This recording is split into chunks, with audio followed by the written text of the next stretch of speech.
Жігіттер, ассаламалейкум. Бұйырса біз Дубайға келіп түрле сразу Абай аукционға сүйреп кетті мені. Сүйреп кетті да өзі тартып отыр видеоны.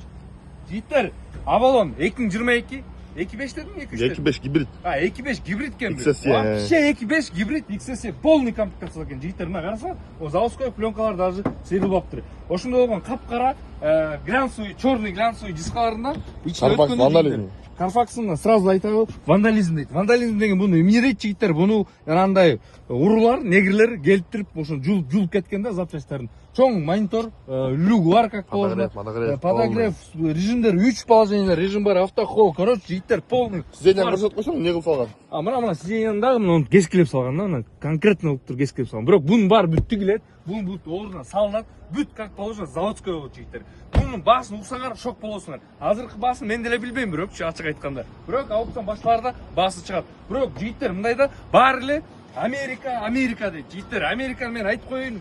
Бірінші Дубай Америкадан қарағанда арзанырақ жүреді, еще выгоднырақ жүреді жігіттер. Тексеріп аласың. И еще тексересің. Живой. Как положено, тексеріп, беріп жолға салауыз жігіттер. Так что қайырлы бересіңер. Біздің ссылка WhatsApp группада.